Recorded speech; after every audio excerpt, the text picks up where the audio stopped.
Already, huh? Along the way. Perhaps, but let me ask you this. I want you to close your eyes and imagine a landscape of the wilderness. What that means to you. A mountainous, snowy landscape. No noises. In this image,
He's coming back.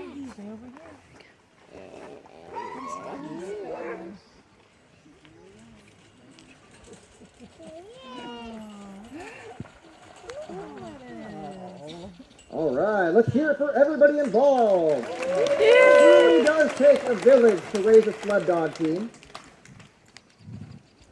So we've seen how excited they get to run. I want to talk a little bit about these dogs. What makes them so special? Compare them to the dogs you might have in your life at your home or with your family and friends. A chance to meet these dogs before they came to this demonstration. Yeah, so there's some noticeable differences that you might see. Let's talk about Cupcake here first. Look at that fur. Look at how long and thick that fur is. He's shed it out right now. So you can imagine tripling up that coat for that winter.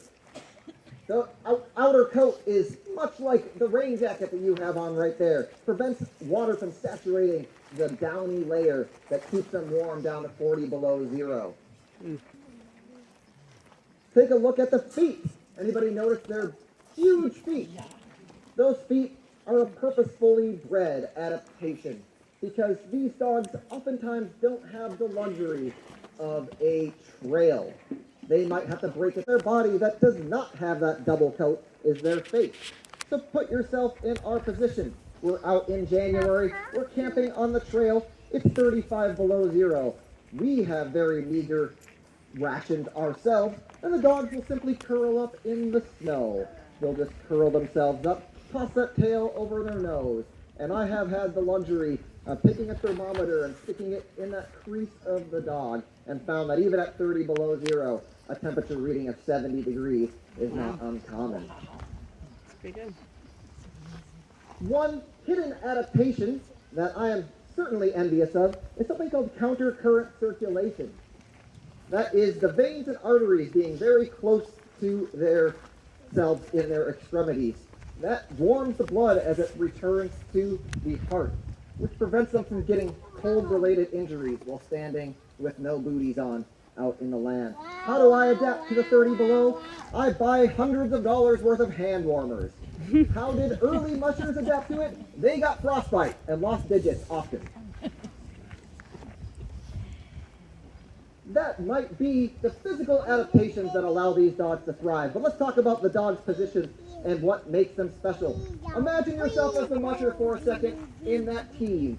Now, have a dog in the front that has no desire in going forward, and think about how far you would make it down the trail.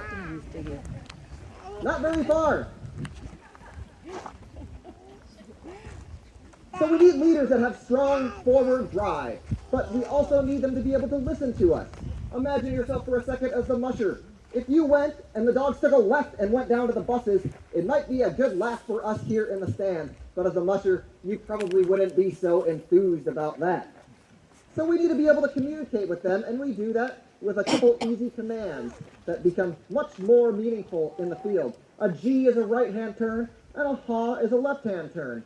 That seems easy enough, but there's so much more than that. As leaders begin to develop and get better with age, you start to trust them with your life. I myself have been in the park running a team in mediocre weather with flat light, very low fog, in which I was commanding my leader to the right, and they just kept going to the left. I kept saying G, and they kept going ha. I couldn't figure it out, and so I stopped my team, set my hook, and I went up there to give my leader a pep talk, and then I realized that just shortly in front of me was a big snow embankment that would have been about a 15-foot drop off of. So my leader knew that that was coming without my knowledge of it showing up. And that is when you truly start to trust leaders with your life. When they can perceive the dangers of the trail that we do not yet see, because they are that much more in tune.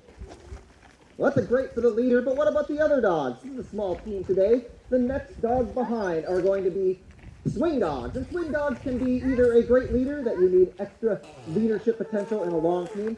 They could be leaders that are in training as well. After you have a great culture of sled dogs in your yard, these dogs might just learn from listening and watching the lead dogs work.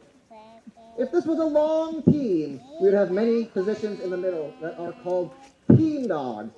We do not have much rolling resistance in this cart, and if you hooked up 15 dogs, you would be absolutely out of control. They might just keep going around in a circle endlessly. But what if it's the winter? There's deep snow, and we have 500 pounds in the sled. Well, you need a lot more dogs. You might run 10 to 15 in your team. Anything from 5 to 15 is pretty normal. Usually we would have, in the back here, 2 wheel dogs. And the wheel dogs could be a couple different things. They could be a dog that needs more attention early in its life, but they also can control the front of the sled. We have the luxury of a steering wheel here, but put yourself on that old sled right there, and you can see that there is in fact no steering wheel. So how can I get my team to go around this tree without crashing directly into it? I call my leaders, but these dogs back here have to navigate the center line. They need to be able to go over and under it and make your sled go wide. Not every dog possesses the quality to be able to do that. And put yourself in that musher position for a second. We have 10 dogs. I call G around that sled, or that tree, and all of a sudden, everybody goes around it except for the last 2 dogs, and now my sled is on the right and most of the team is on the left. Good luck trying to deal with that. Final position in the team, the musher. What do I have for advice for you, potential mushers? Don't let go, because if you fall off, they have all of your supplies and safety equipment and food in their sled. And if I just fall off right now, that sled is 150 pounds lighter. That is a turbo boost right there, and you're going to have a long, long day ahead of you. The musher is the manager of this team, but it is also your responsibility to care for all these dogs. So if you want to be a musher, let me tell you about what it's like. You wake up in the morning, you carry a couple 5-gallon buckets of food and water, you feed everybody, you scoop the yard, you carry the poop back to the other location, you dump it in, you compost it later. This is 7 days a week for the rest of your life, basically, until the dogs are no more. So, it is an honorable trade, but that is the true reality of the musher lifestyle. The dogs can do so much just by their innate ability. So we do need to train them. So our next little demonstration is going to be a recall training. We're going to take these dogs and we're going to send them back to where they came from. And if we can achieve this goal, then it'll be a great demonstration. There are a lot of distractions over here. Uh-oh, they're like they're coming. So first we're going to have Luca. Luca is perhaps the iconic look of a sled dog here. So if you imagine This is probably what I would draw when I'm done. And you can see how many distractions there are. And so they need to be hyper-focused on the goal at hand. Imagine that there's a bunch of squirrels. Can they run by those squirrels as well? Well, let's see who next. Next we have Cupcake. And Cupcake to me is my ideal sled dog. Big black dog, nice fur coat, real chill personality, and he's been a great leader for many, many years. He has no problem with this task right here. And you can see Cupcake, he has nothing to hide. He is a confident chap. Let's hear it for Cupcake. And next we have Merlin here. Merlin's the youngest member of our team, just turned 2 years old, just learning about leadership. And so this is going to be the one big thing. And no problem at all. Let's see if the winner. And finally, Elsie, 5 years old, still has never figured it out. So imagine somebody in your life that has still just never quite figured it out, and give your sympathy to Elsie. Beautiful fur coat, still never has quite figured out where she lives. Let's hear for everybody involved. Again, takes a village to raise a sled dog team.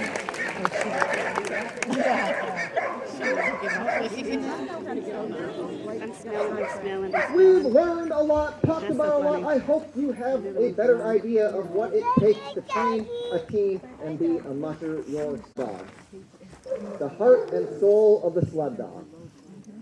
What I have witnessed these dogs do on the trail has brought me to tears many times in my life. I have seen them do things that I didn't think were possible. The harder that they see the landscape in front of them, the more they excel. The will to drive on, to survive, to live is like nothing that I have ever seen in any other species. And it's personally changed my life. So remember when I started this program 1 minute late.